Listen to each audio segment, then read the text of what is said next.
Immersive learning, ladies and gentlemen. We're going to welcome our speaker today, Professor Yan Hanbing, Teacher Development Institute from East China Normal University. Thank you so much for joining us today. Please come on up to the stage.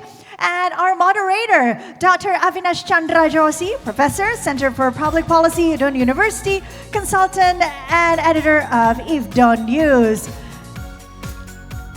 Thank you so much. And to our moderator, we'll let you have the stage. A big round of applause for our second session today.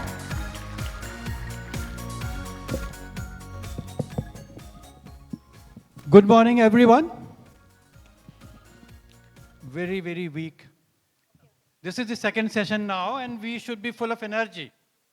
Once again, good morning, everyone. Good morning, Indonesia. I'm very happy to be here amongst all of you.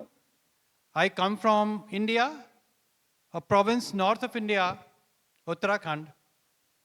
Incidentally, today, when I welcome Professor Hanbing, I was talking to her in the morning, and she lives in north of China, northeastern China, and the city is known as Ice City of China, one of the coldest places in China. And we in India share our border with China. I live in the northwestern part of India, and it is also one of the coldest places. We have 4 seasons. She shared that we have 4 seasons, the winter, the summer, the spring, and the autumn. Yes, and the winter is very attractive in my hometown. Yeah, so that was really lovely introduction where we share our culture, our places, our tradition, being very, very different, but still a bond of culture, tradition, and old history. Yes. So I really welcome Professor Hanbing, who is a professor of educational technology from Teacher Development Institute, University of East China, Normal University, Shanghai. And amongst the normal universities, her university possesses second position, and she comes from a very, very rich background. Today, she will be speaking on a very, very pertinent, the topic of interest of us all, research and practice of generative AI, enabling immersive learning. Today, everybody is talking about AI, and she comes from, and she specializes in AI. I think the entire audience today would like to know what are the latest developments that have taken place, and how in China, what she has added, what latest research has been done in China, and maybe we will be learning a lot about the latest AI and immersive learning. I am looking forward to a very, very interesting and observing session with all of you, and I'll appeal to you after the session. We would like to have a very, very interactive session with all of you, and very warm welcome again. Over to you. Okay. All the best. Okay.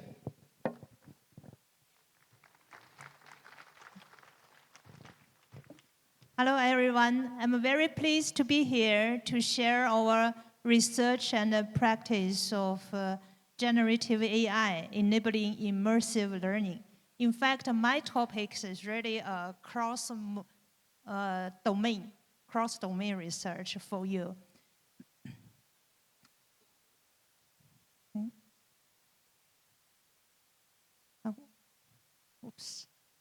First, when it comes to generative AI, I believe everybody here will think of ChatGPT.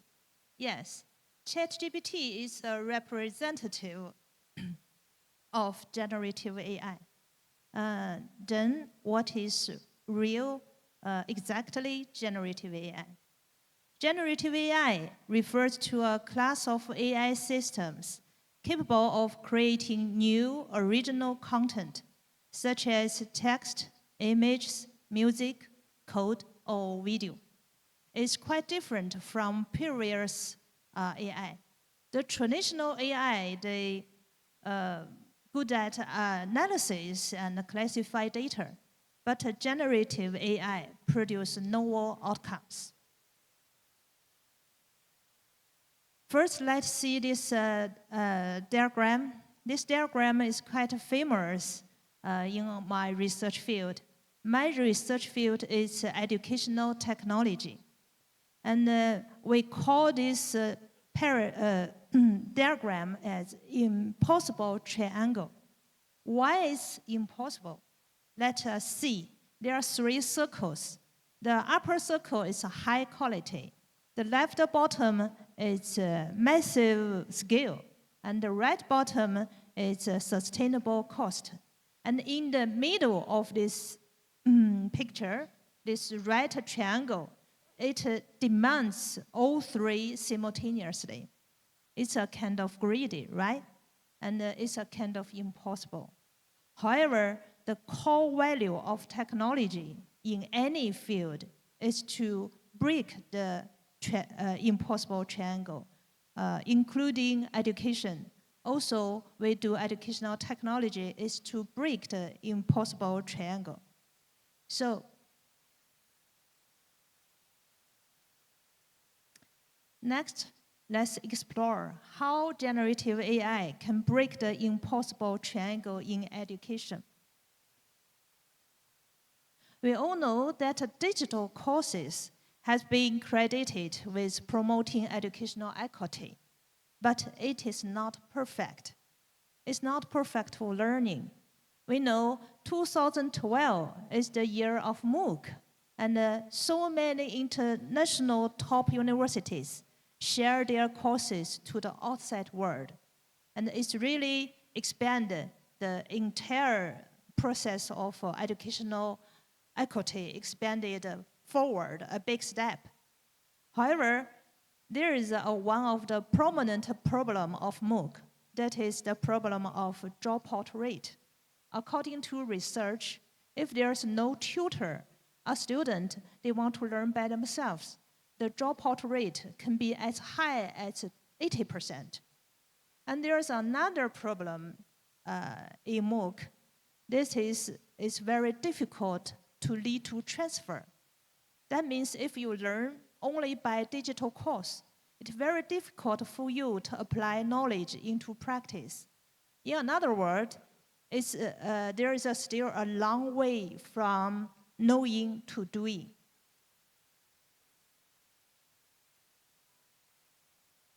Then, why so much learning fails to transfer? Here, I want to introduce to you research. It's empirical research, which is implemented by 2 American scholars. And this is implemented in 1995. They focus on adult learning, and they combine different training elements together in different ways. Let's watch this table, and let's focus on the final column to see different elements together lead to what results. And you can find if there's only theory. You can find if there's only theory, there are no transfer. And the theory plus demonstration, still no transfer. Plus practice, there are a little transfer. Plus more feedback, there's a lot of transfer. So according to this table, we can understand why only digital course cannot lead to transfer. Because online course can only provide theory and demonstration. And if you want to lead to transfer, that means you need to add elements of practice, elements of feedback. That means you need more experts, you need more tutors, which will lead to uneven quality and which lead to uncontrolled cost. So, what the technology can do to solve such problem? Let's see it.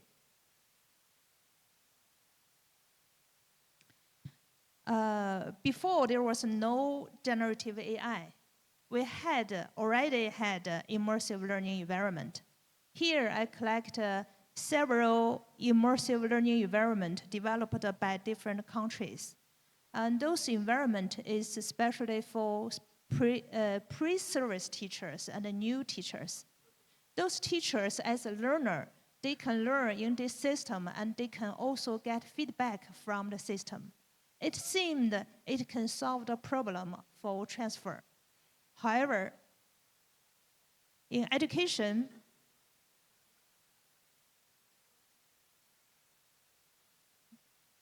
it doesn't work. However, the application of immersive learning environment in the field of education is currently limited in several ways. There are mainly two limitations. The first limitation is too expensive. The technical costs a lot. The use of XR, digital twins, and sensor-based computing technologies are expensive, which hinders wide-scale adoption. And the second limitation is content compatibility. If you want to develop such an environment, you need to write the questions and feedback in advance. That means you need to write a lot of things in advance, and the depth of design and interaction is insufficient, limiting the potential for learners' cognitive growth. How to break the limitation? Maybe generative AI is the key to break the limitation. A few months earlier, I published an article. The article's title is Vertical Application Mechanisms of Generative AI in Immersive Learning Environment. And I analyzed the mechanism and deposed the mechanism into three parts. The first part is context decomposition, which helps us to focus on content to ensure the relevance and usefulness of the generated content. And the second part is model refinement, which builds an expert knowledge base to ensure the accuracy and reliability of the generated content.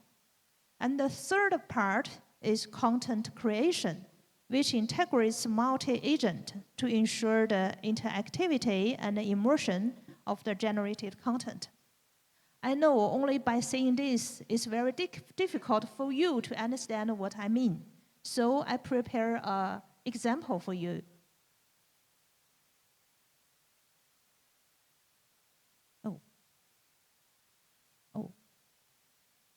This example is an AI sparring system.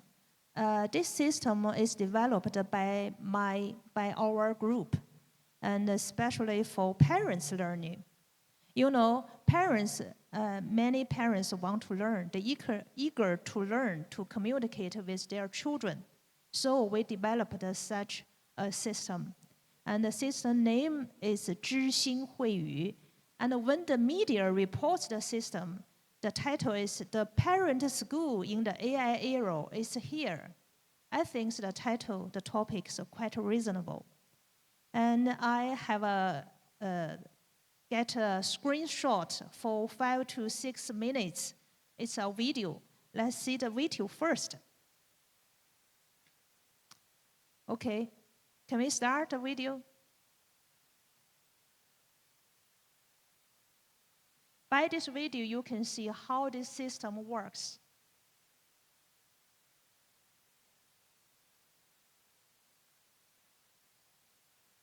There's some voice.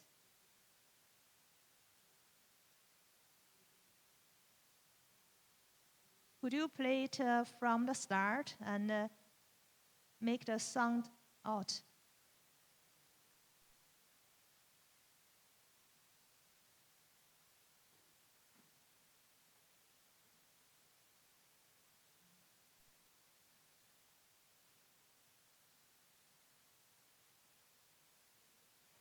In fact, if you have a WeChat, you can find this system.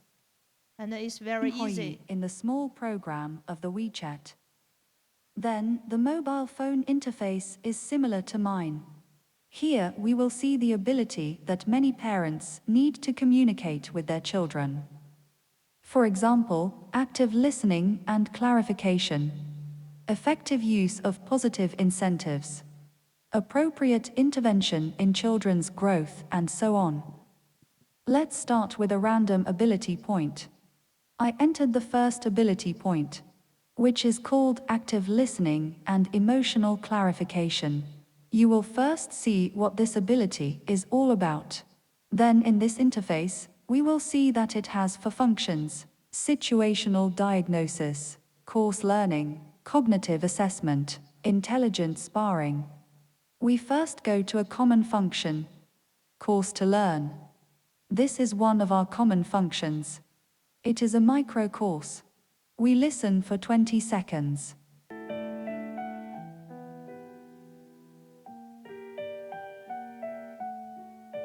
妈妈，我很讨厌现在临时换的这个语文老师，烦都烦死了。你怎么可以这么说老师呢？别人都能适应，为什么你适应不了啊？听完妈妈的话，孩子觉得与妈妈的谈话无法继续了，就转身走进了房间，聊天就此中断。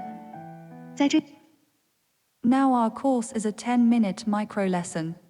And then we look at the cognitive assessment. We just finished the lesson. Now we need to do a standardized test. That is, where this part calls the generative artificial intelligence. It mainly includes situational diagnosis and intelligent sparring. Let's look at the intelligent sparring first, because it will give us more information. Let's go to the smart sparring first. And you will see that there is a scene here. And then this place can switch scenes. This place can customize the scene. That is to say, maybe you can have some scenes that happen in your own home. Then there is no scene here. And you can define a scene by yourself. Now, let's look at the current scene. Xiaoyu's parents need to travel for a month because of their work. This is the first time that he has been separated from his parents for so long, which makes Xiaoyu very unhappy. When he goes to bed at night, Xiaoyu never sleeps, appears restless. As a parent, how do you communicate with your child? Now, you are Xiaoyu's father or mother. Let's start sparring now. In the mobile phone, we can press and hold to record. I'm typing now. I said, Xiaoyu, what's wrong with you?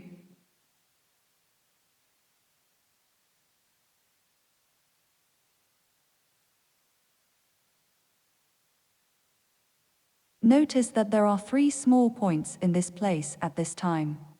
We open it. This is a guide for parents on what to do next.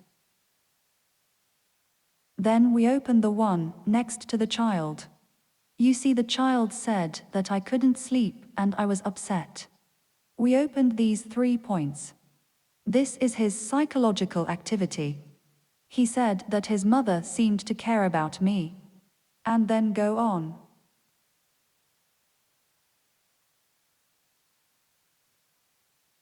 Why can't sleep?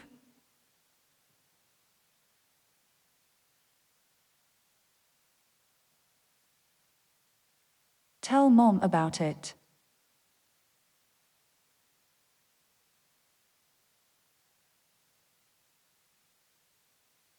I just feel sad when I think you're going on a business trip for a month. I don't want you to go.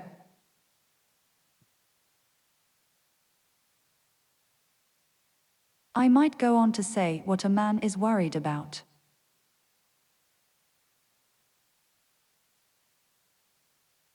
Don't worry. What's so hard about it?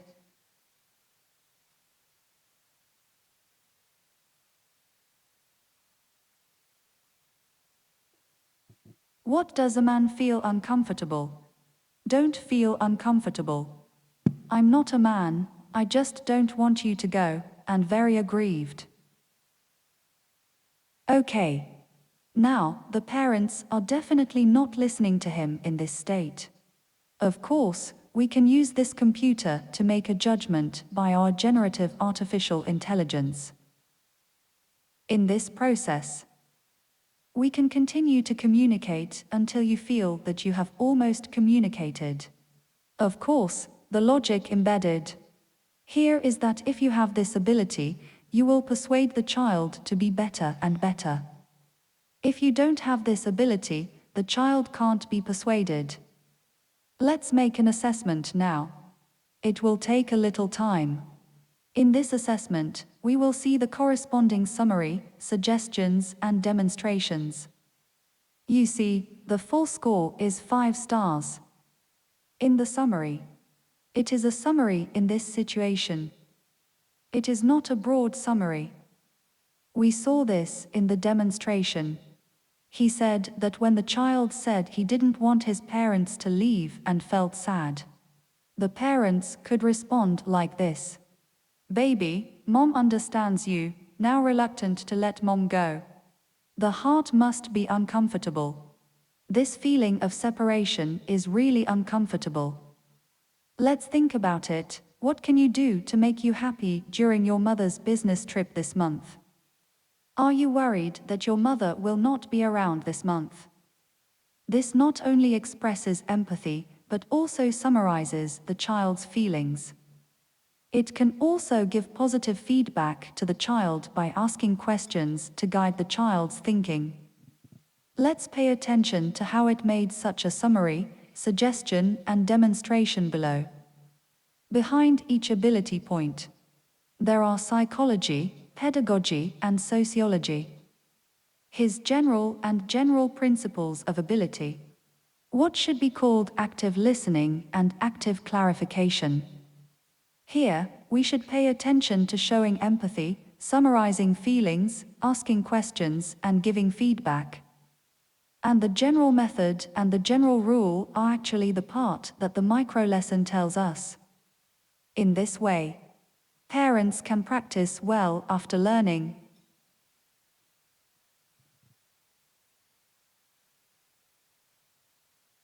We first found Okay, that's the video show how the system works. And then let me explain how we develop the system according to the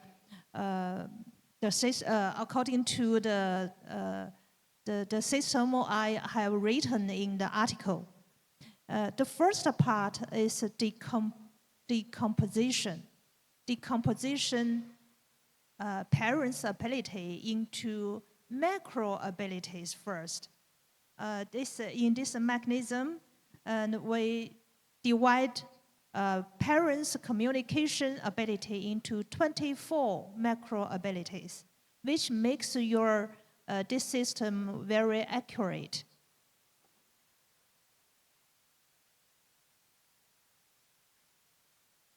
And then we also create some courses, macro courses. It's very match the macro ability to provide for the learners. This is macro courses. And we also design cognitive assignment for learners, give them standardized tests. Then let's move to the second part. The second part may be the most important part, that under each of macro ability, there is a general law, general principle from psychology, from education, from sociology, and this principle, these general principles are very scientific. It is embedded in the experts database. So we make the generative AI can understand how to judge, how to assessment, and how to help learners to learn. And then let's move to the third part. The third part is content creation. You know, generative AI has a very strong ability to understand the context, to understand the dialogue. So with our polished prompts, it can communicate with it's like a virtual child. It can communicate with the parents responsibly. And for the parents, they can get 7 by 24 hours coaching. And this is very intelligent sparring. And then it's the ability assessment. Because we have a general law, general principle, so the evaluation and the recommendation based on experts' knowledge, based on the general law, is very accurate and effective. You are looking at this picture, it's just a general law behind the macro ability of active listening. Also, we know generative AI have a big problem. They may speak nonsense with straight face. So it's very important to removing the AI hallucinations. And we do a lot of work here. We use AI agent to solve such problem. So the inner logic is quite scientific to avoid AI hallucination.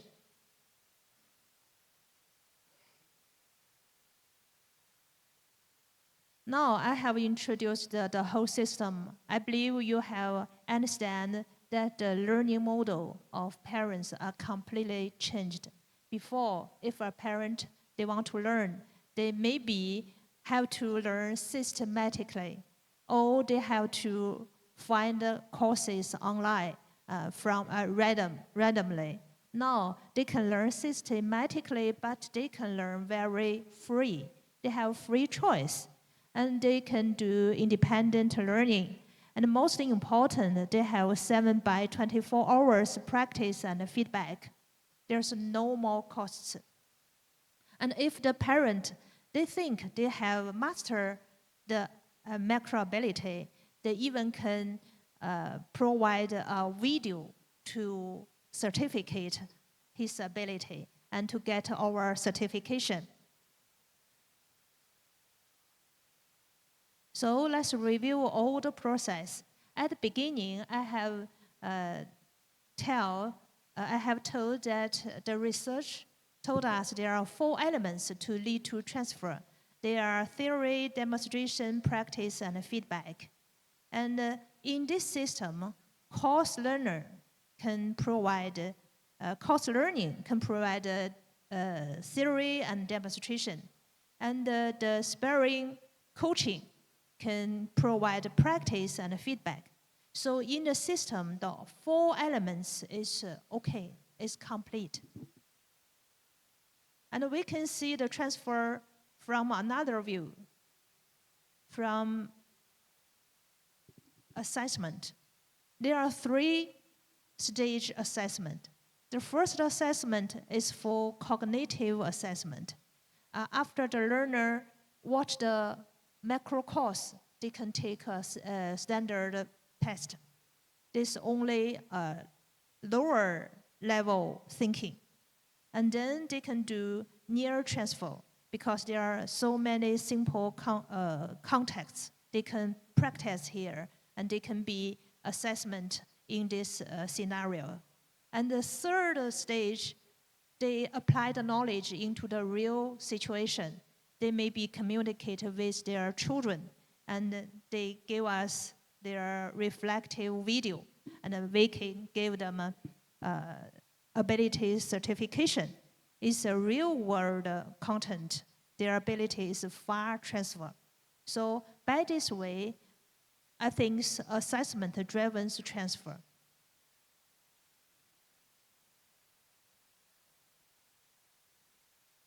And this system is quite well welcomed in China, and many parents like it, and many schools like to join our islands, because it changed the parents' learning. It's show a very different learning paradigm.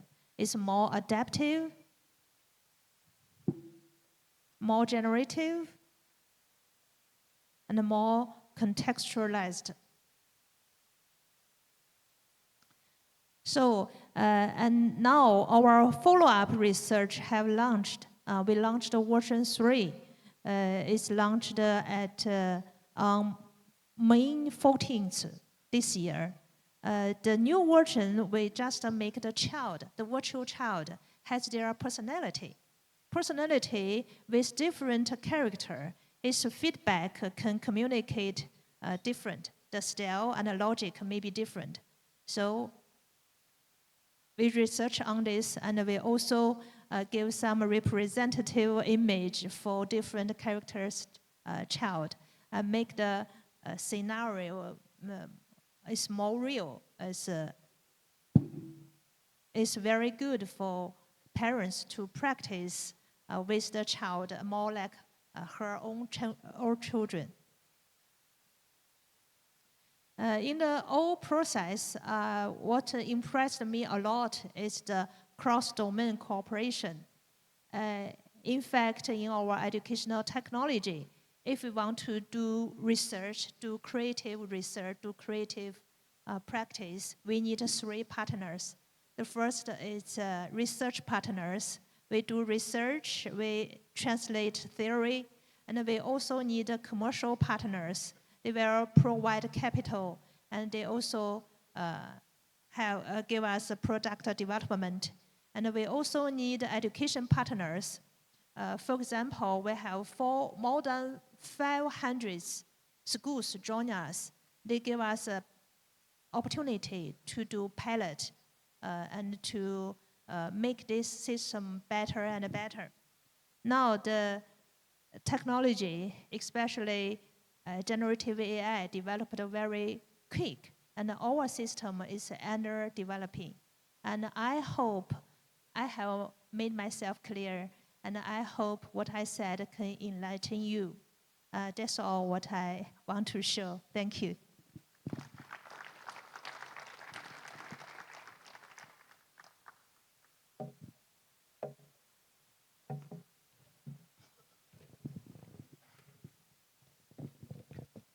Thank you, Professor Hanbing, for a wonderful session.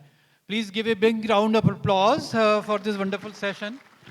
It was really enlightening, and there are a lot of facets of the parent and child interface. And it is really a very big problem when the parents go out. They leave their child at home, and your child went out, you went out for a month. It is a very big period. So that was very interesting, and I would like to know that how this process of sparrowing came into being, and how it changed the game of learning for the parents, because the adult learning is a bit difficult. Yeah. And how do you see that the adaptability of the parents towards the new system will take place? I think in China there's so many parents they want to learn, but they are adult learning. Yeah. They have no time to intense learning systematically. So by such a system, they can use it from time to time, and most important, it can do practice. It's more important. Just learning, just listening, it doesn't work. Yeah. It must do practice. And with this system, it's much better. And in China, we have some, in fact, evidence show parents improve their ability, and their relationship with their children improved. Oh, wow, Yeah. great. In fact, I was watching one of your slides that you have given a lot of importance to feedback. Yes. Not only practice, Yeah. practice, but feedback. And Yeah, feedback is the you enabler. can keep on practice, and until you understand what you learned and can transfer to real practice. Great, that was great. And in fact, as this conference is about future of work, and we are HR practitioners, we would like to know from you how adaptive AI is beneficial to the HR professionals and how they can best utilize this in their career progression. You mean What is in your this advice? field, in Yeah, this field? in this Human field, resource? because majority of us here are the trainers and the HR professionals. So how do you think the generative AI can play a major role in their career progression, and they can use generative AI in their day-to-day practice? Yeah, I think generative AI, someone called generative AI as a office tool in AI era. That means it works everywhere, in fact. Yeah. So in human resources, I think in this field, there's several application. First, it can improve your efficiency. Efficiency? Efficiency. Okay. For example, it can match the candidate's resume with the job description. Yeah, description. Job description match to the candidate's resume automatically, and to find the person you want correctly. It's very quick. It's just some. You talked about improving the performance. Yeah. Yeah? Yeah. So how do you think that, can you give some tips to our professionals to improve their skills and how to improve their day-to-day performance? Their skills to use generative AI? Yeah, because some tips to the HR professionals to improve their performance. Yeah, I think generative AI as a tool is very easy. There's no barrier. There are no technology barrier. But the barrier is really it's a thinking model. You have yourself must have a professional thinking model. That's much challenging. It's very challenging. That's important. And you also you can develop it with AI agent and to transform performance management. Okay. Yeah, Okay. yeah. Performance management also. Yeah. There are tools. You can develop the tools. Yeah. Yeah, AI tools. Some tools like this. Some Right, tools like this. right. Yeah, but it need design and it need cooperation with some technicals. Okay. Yeah, Okay. Great. Wonderful. So another round of applause for Dr. Hanbing. And the house is now open for question and answers. You may have your questions. Please, yes, ma'am. Can you give her the mic, please? The madam in the middle desk, please. And second one there. So number one, please. This side, please. This side. Yeah. Here is your mic, ma'am. Yes, please. Okay, so with the immersive learning model, with the generative AI, what do you think is the biggest shift in a school system in the future? Thank you.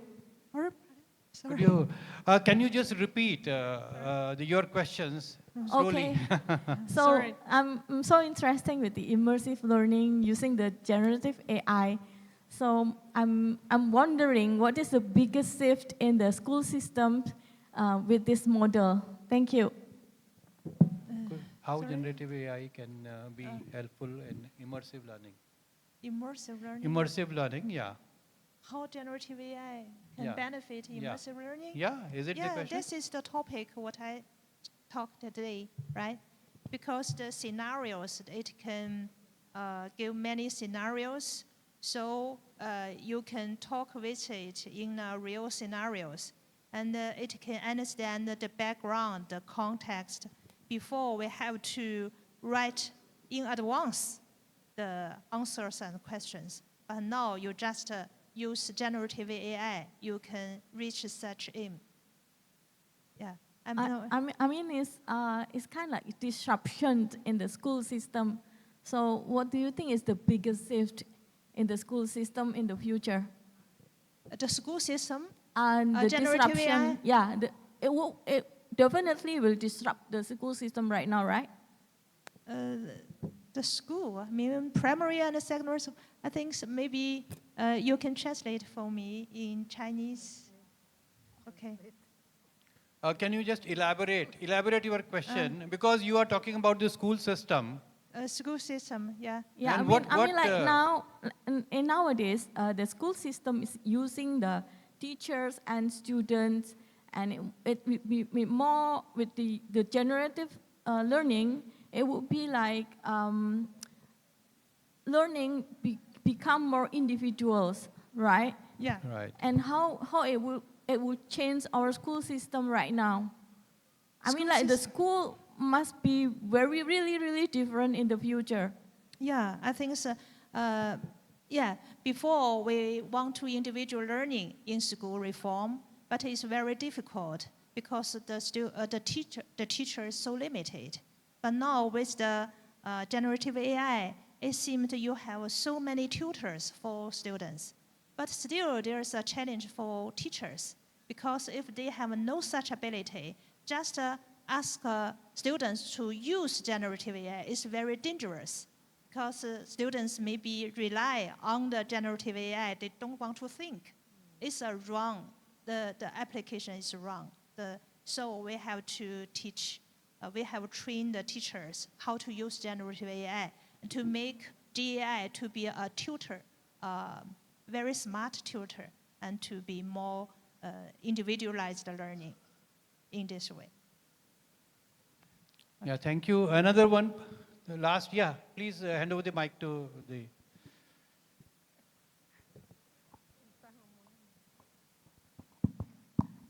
Yeah, my name is Jonathan. I'm representing the FHCI, or Forum Human Capital Indonesia, professional HR professionals who are working for the state-owned enterprise in Indonesia. So one of the challenge that at least my organization face today is the level of engagement of when the participants are assigned with the video learning or online learning through some platforms. The level of engagement is pretty low because I think there is a lack of sense of human touch when we are interacting with the AI learning, such as the use of the language. The use of the intonation is quite different with our daily conversation. So some participants feel still struggling with it, and the level of engagement becomes low due to that.